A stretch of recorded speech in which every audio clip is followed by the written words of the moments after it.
Bagong phone na naman from Realme, ito ay ang Realme 11 Pro Plus 5G. Tara, try natin to. So, ayun na nga, I'm sure surprise yun sa inyo kasi miski ako na-surprise din na may panibagong phone na naman na na-release ang Realme. Kaka-release lang ng Realme 10 Pro series nila earlier this year at ngayon, meron na tayong mga Realme 11 series na phones. So, ano nga ba yung difference ng phone na to over sa predecessor niya? Worth it ba kung ito ang bibilhin mo over sa Realme 10 Pro Plus 5G? At ano-ano nga ba ang ma-offer ng phone na to sa atin? Syempre, pag-uusapan natin yan dito sa video. Pero bagong lahat, mag-subscribe muna kayo dito sa channel. I-click nyo naman yung subscribe button sa baba at saka yung ating bell icon para ma-update kayo sa mga susunod na videos at tuloy-tuloy lang ang mga review natin ng mga phone, mga laptop at saka mga tech guide dito sa Alvin Chais Tech. Anyway, dito na tayo sa Realme 11 Pro Plus 5G. Simulan natin by unboxing this phone. So unboxing, kita nyo naman pagdating sa box ng Realme 11 Pro Plus 5G, typical lang naman yung itsura niya. Walang pinagkaiba doon sa mga mid-range phones ng Realme. Ang content ng box natin, na dyan syempre ang kanyang mga documents, jelly case, ang ating Realme 11 Pro Plus 5G na unit, and then ang kanyang SIM ejector tool, ang charging cable, and finally, ang kanyang charger. So, contents ng box wala namang kakaiba dito sa phone na to. Wala lang siyang wired earphones pero at this point, medyo normal na yun for mid-range phones, especially at this price point. Moving on, doon naman tayo sa design ng phone na to. And obviously, ito yung isa sa mga pinaka-ma-offer sa inyo ng Realme 11 Pro Plus 5G. Kitang-kita nyo naman sa design niya, guys, nakaka-classy ng sobra yung design ng Realme 11 Pro Plus 5G. So, gumagamit siya ng vegan leather and ito mismong color na nakuha natin ay ang sunrise beige na para sa akin, sa lahat ng mga available options niya, yung pinakamaganda kasi gusto ko lang yung contrast nitong parang orange na line at saka nitong edges niya versus dito sa ating beige na vegan leather. Texture-wise, talagang leather yung feel ng ating Realme 11 Pro Plus 5G. Tapos, ang nakakatawa pa dito ay yung attention to detail kung saan may stitching pa tayo na makikita para lang magmukhang hand-sewn leather yung likod ng ating phone. Personally, nagustuhan ko yung design ng ating Realme 11 Pro Plus 5G. Lalo na't again nga, ang daming phones na nirelease ngayong taon na medyo magkakamukha talaga. So yung mga phones lang na very unique ang approach na-appreciate ko talaga dito sa Alvin Chais Tech. However, para sa akin, again, the beauty is in the eye of the beholder, and with this phone, I'm sure meron din sa atin na hindi nag-agree or actually hindi nagustuhan yung design kasi very eye-catching talaga siya and minsan baka too much para sa iba sa atin. Anong comment nyo dito sa design ng ating Realme 11 Pro Plus 5G? Nagustuhan nyo ba to or hindi? Gusto ko malaman yan, i-comment nyo below. Anyway, doon naman tayo sa edges ng phone. Dito sa edges niya ay parang yung glossy metal finish in the color na for the sunrise beige, parang siyang copper o kaya yung nickel or bronze na color na para sa akin nakadagdag palalo sa pagka-classy and eye-catching ng sunrise beige na color.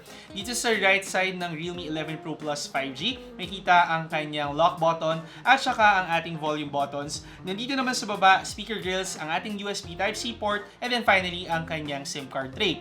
Take note lang guys na for the Realme 11 Pro Plus 5G, wala na tayong headphone jack, pero ganyan, by 2023, medyo normal na naman to for mid-range phones at this price range. Form factor guys, if nagustuhan nyo yung Realme 10 Pro Plus 5G na ayun nga, curved yung backside natin at saka yung front display natin, yan, makukuha nyo din sa Realme 11 Pro Plus 5G. Mas makapal lang siya ng konti sa Realme 10 Pro Plus 5G pero essentially parang the same lang din talaga yung feel nila lalo na kapag hinawakan mo sila. Moving on, dito naman tayo sa screen ng Realme 11 Pro Plus 5G and essentially yung specs niya very similar or actually similar sa specs na nakuha natin from the Realme 10 Pro Plus 5G. Mataas pa rin yung refresh rate natin, naka-AMOLED display pa rin tayo, and then of course, naka-HDR10 Plus pa rin siya. Tinest out ko yung screen niya and pagdating sa brightness, yes, mas brighter tayo ng konti versus sa Realme 10 Pro Plus 5G, pero para sa akin, medyo negligible lang yung difference nila. Ngayon naman sa audio, ayun, thankfully, naka-stereo speakers pa rin tayo dito sa Realme 11 Pro Plus 5G, and na-enjoy ko naman makinig at manood ng mga videos dito sa phone na to.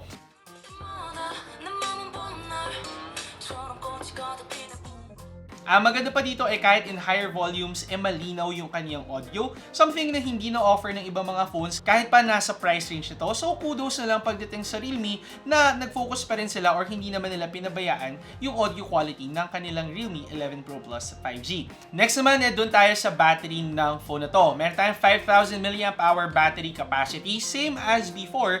Pero nung tinest natin siya, actually mas mababa ang result na nakuha ko dito sa phone na to versus the Realme 10 Pro Plus 5G. 5G. So hindi ko alam kung dahil to sa chipset na nilagay nila dito sa phone nito, pero medyo mas mabilis lang malobat ang ating Realme 11 Pro Plus 5G. Hindi ibig sabihin nito na mabilis siya maglobat kasi with a 16-hour result pa rin from PCMark, ibig sabihin na mas mahaba pa rin di hamak ang battery life niya compared to phones at the same price range or mga mas mahal and even mas murang phones. At overall, maganda talaga ang battery life ng Realme 11 Pro Plus 5G. Ayun nga lang, mas maganda lang yung sa predecessor niya ng konti.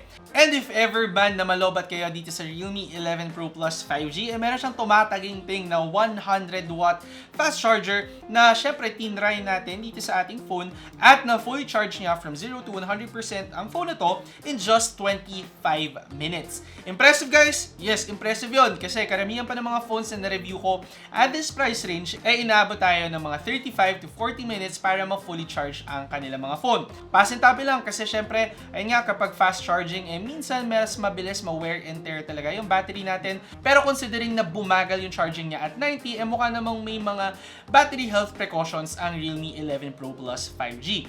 At dahil mahaba pa yung battery life niya, ma-expect din natin na mas minsan lang natin talaga kailangang i-charge ang phone na to versus yung mga phones at the same price point. Ngayon, doon naman tayo syempre sa talagang kitang-kita mong isa sa mga kailangan natin pag-usapan about the Realme 11 Pro Plus 5G.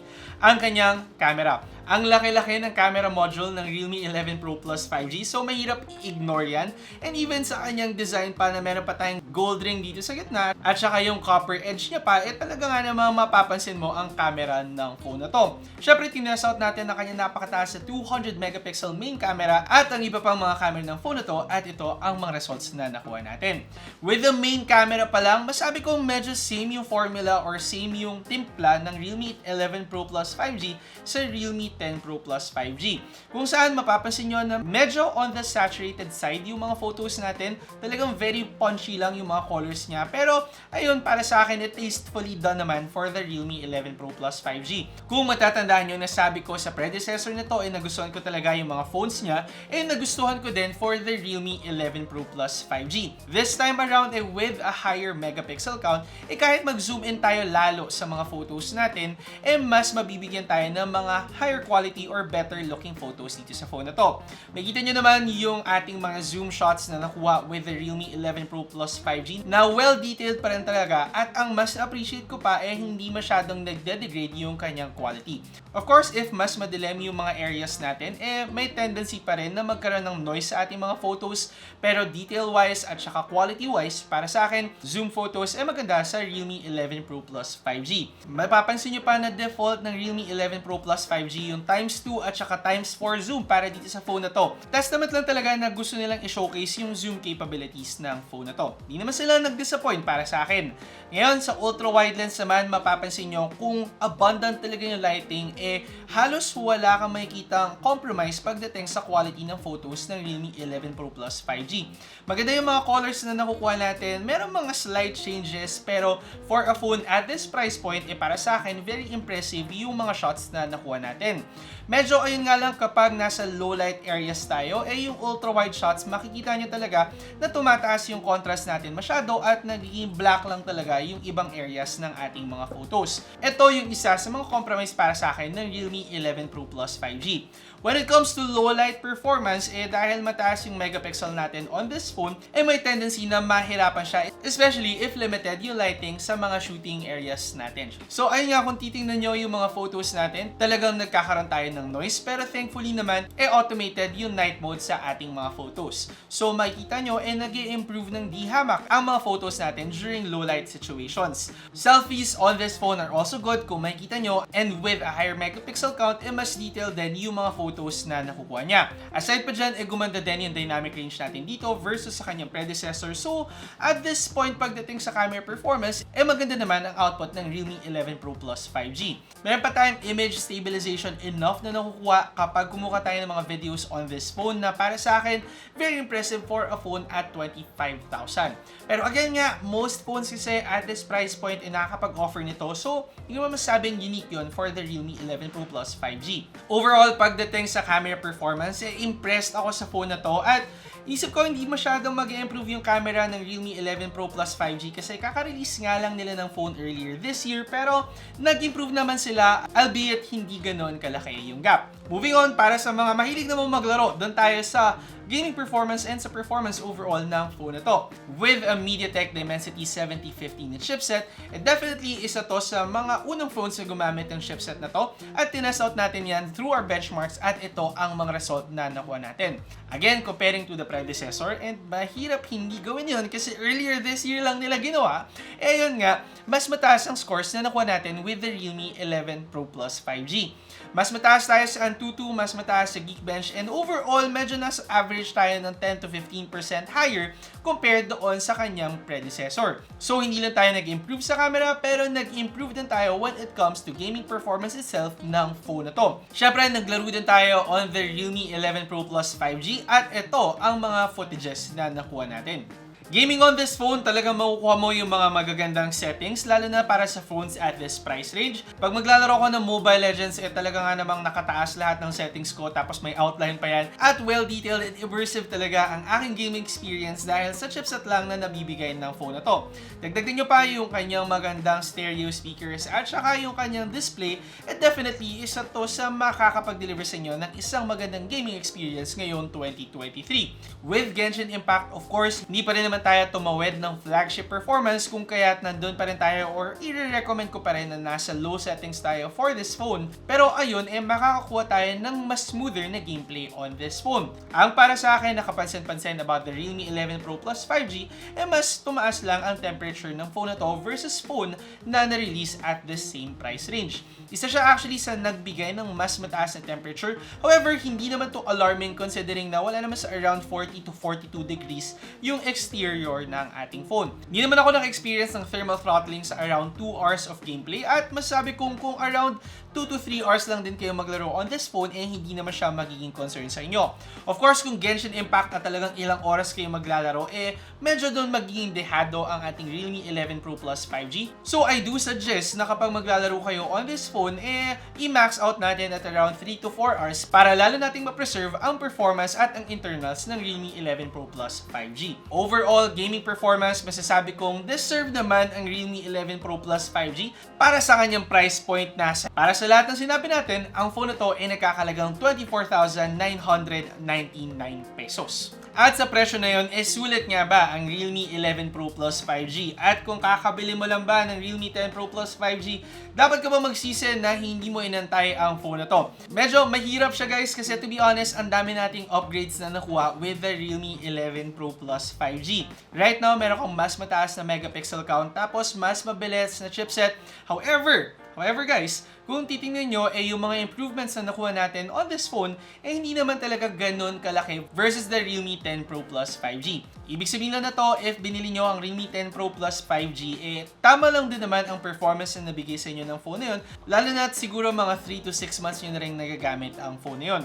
For this phone, if ever na hindi ka pa nakakabili ng Realme 10 Pro Plus, at ayun, kakaipon mo pa lang, I do suggest ito ang phone na bilhin mo. Given na meron kang mas mataas na megapixel count, meron kang mas maganda na gaming performance, pero nga medyo incremental lang compared to before, at saka yung kanyang kakaibang eye-catching na design, plus yung kanyang 100-watt charging, at saka yung kanyang napakalaking 12GB RAM na meron pang additional or expandable 12GB ulit mula sa ating 512GB storage, definitely ang dami mo nakukuhang upgrades dito sa Realme 11 Pro Plus 5G. Again, yung ibang mga bagay or yung mga upgrades na to, hindi naman ganun kalaki para sa karamihan.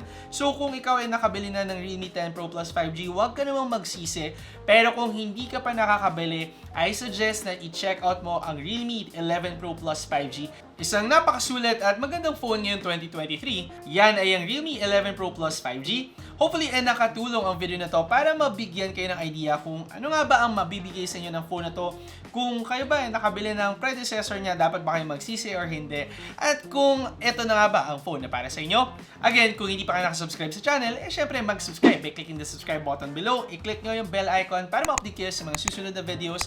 And syempre, kung nakatulong or sakaling nakatulong ang video na to para sa inyo, sana naman i-like at i-share nyo na rin ang video na to para tuloy-tuloy lang ang ating mga reviews, guides about tech. Again, ako si Alvin, ang inyong tech guy. See you next time. Ingat! Nagustuhan nyo ba ang video ko? I-check out nyo ang aking channel for more phone, gadget, and laptop reviews. Tapos, meron pa akong tech tips and guides. Mag-subscribe by clicking the subscribe button below at i-hit nyo na rin ang bell icon para sa mga susunod ko pang videos.